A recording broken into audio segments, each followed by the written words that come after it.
Hi guys, welcome back to my channel. If you follow me on Instagram, you'll see that I recently took a trip to China. While I was mostly there to visit family, I did spend a lot of time just eating good food, seeing the sights, and of course, shopping. In my experience, shopping in China has changed a lot in the last 15 or so years. It has a lot to do with the globalization of China's economy, which has not only brought wealth to its people, but also it has resulted in a dramatic increase in value of the Chinese dollar when compared to the US dollar. That's all to say that my money's not worth as much as it used to be. I wouldn't say that it's still difficult to find things that are affordable to buy in China. It's just that it's a lot less available at this point, and you do have to kind of go looking for it and shop in certain areas. My greatest discovery from this visit to China was the store Miniso. If you haven't heard of it, I would say it's pretty similar to Daiso and those like Japanese dollar stores. It sells all kinds of little trinkets, plush pillows, little houseware things,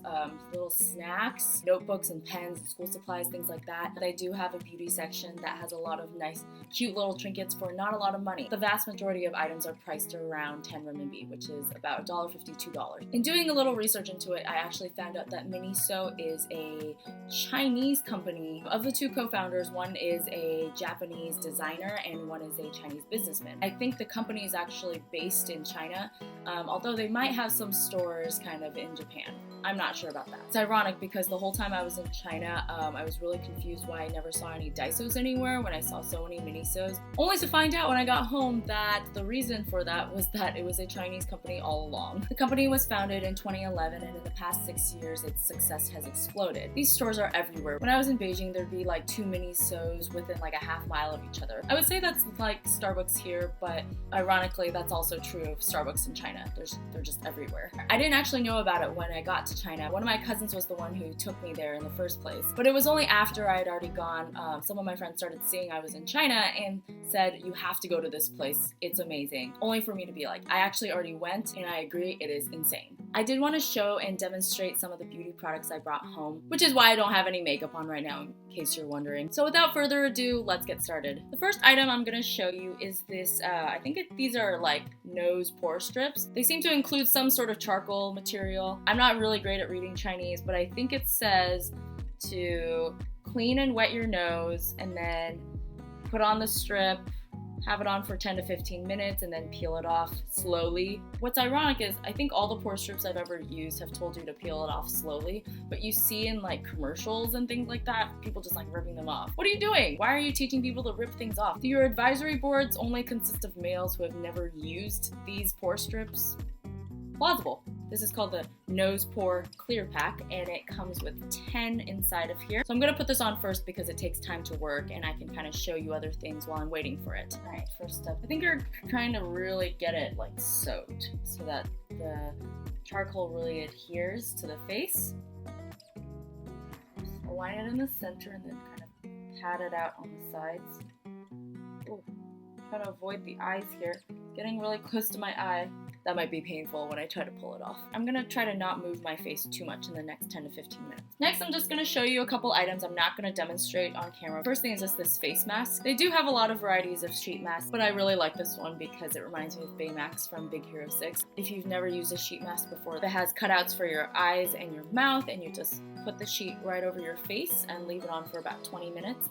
And then when you take it off, you just kind of like rub in the rest of the lotion into your face. You don't wash it off or anything. And this other thing I just wanted to show you is this brush shampoo. I just picked this up because I was running out of my own. The brush shampoo I usually use, which is from e.l.f., is not really expensive anyway, but this was like half the price. So I decided to just try it out. The next thing I wanted to demonstrate, I'm very confused about this. Had to buy it so that I could try it out on camera. This is an eyebrow stamp. It seems like it's just like a bunch of sponges and an ink pad. I honestly was just curious if the shape of these was going to be compatible with the shape of my eyebrows. This is so weird. I really don't get it. But okay, we're gonna give it a chance. So it looks like they kind of sit in here like this. You take them out, and then on the bottom here, open this up. There's this compact with a little mirror and the kind of ink. Let me just swatch this for you. Look at that. It's pretty solid color, honestly.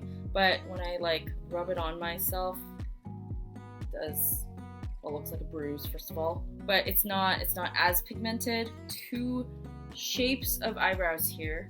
This is so weird. Okay, the foam part just comes right out of the acrylic handle here. There's a right and a left. Wow. Okay, I can already tell that my own eyebrows are a lot thicker than these. I'm pretty sure in China thick eyebrows are still not a thing. I think they still like thin eyebrows there. Let's open this up and see if it's like a different shape or something. Does this look different to you guys? I don't think it does. Like this may be a little longer. Yeah, this one is a little longer. So, but it's like basically the same shape. Look at that. Let me try to measure this though. The longer one is probably gonna fit me a little bit better. So let's actually load those into here. Actually makes sense because if you look in here, there's like a little gap where the longer one would fit in. It could either be a great way to cut down the eyebrow routine in the morning, or it could be disaster. We shall see. So I've got my two sides loaded up here, the left and the right. Will this be the weirdest makeup thing I ever do? Probably not. So I've got my color loaded in, and this is my right side here. Here we go.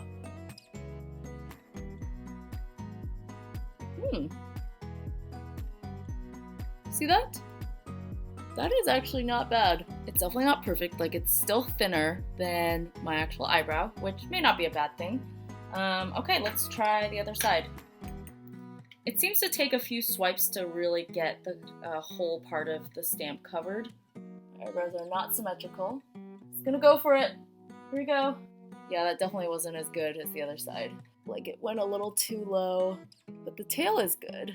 I might have to like re-stamp a little bit to get the top part. No, that kind of messed it up. Don't try that. Pretty sure that you're supposed to like go in after you're done with the stamp and kind of like fix it up. On initial impression, like it actually isn't as, like I thought it would look way worse than it does. Let's see, if I like do this to it, how well does it stay on though? Okay, so it looks like the color does come off quite easily with rubbing. So it's not like a very high quality like eyebrow powder product, but overall I think like this is actually pretty easy to use, and for people who are like really in a hurry in the morning, trying to get them filled in really quickly, get the middle filled in and then do a little more precision work on the edges. This is a really interesting product. I will have to kind of play with it a little more, maybe try it with different brow powders and see how it works with that. I kind of bought this as a joke to myself, but I think it actually has a lot of potential. And the last thing I wanted to show you before I took all this off is just this nail polish, and it's just this nice mint color. I probably only have time to do like one coat on one hand. We'll base our judgments off of that. Smells like nail polish. In general, I like the width of this brush, but when it comes to my pinky finger, it looks like it's just a little too wide. This is what I have so far. One layer. It will definitely need a few more layers here, but I think as a first layer, it's pretty promising. Like it's drying on pretty quickly and pretty smoothly. And I think it'll provide a great canvas for the other layers. And it looks like it is that time. So we're just gonna peel this off here, starting at the edges and working our way in, just like this. All right, time to rip off my eye.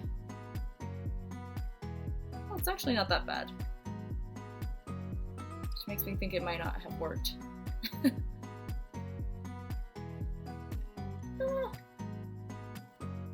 You may not be able to see that well, but there's definitely stuff sticking straight out like it was just ripped out of my pores. That's a little gross, but it's all natural. It looks like there were some areas of this where it's still pretty like smooth, and I think those are the areas that either didn't get pressed down all the way or didn't have enough water on them. So if I try this again, I'll probably have to be a little bit more vigilant about either wetting my nose more completely or pressing down a little bit more firmly. As far as my nose goes, it actually feels really smooth. I think this is a less intense pore strip. It wasn't quite as irritating to my skin as some of like the other ones I've tried. I would say that it's probably a better option for people with sensitive skin than some of the other products out on the market, but don't take my word for it because I don't have sensitive skin. The last thing I wanted to show you was something I had to wait for the pore strip to be done, blotting paper, and it seems pretty self-explanatory, so I won't go too much into it. Ooh, They're blue. They kind of look like tissues, or they remind me a little of sterile drapes, actually. Let's just take this out and see. Oh, these are very thin and feel like paper, but plasticky at the same time. And I can't even shove this back in here. Should I even try? But that's what it looks like. And I don't think I have that much on my nose right now, but we'll just sweep around it and see what we can get. It looks like I broke it already because I was trying to rub it rather than pat it. It does say to pat it. I shouldn't have done that. So that was my fault. That's on me, not Miniso, everyone. While it's probably not the best time to demonstrate any sort of blotting because my face is pretty clean right now, it looks like it did still pick up something.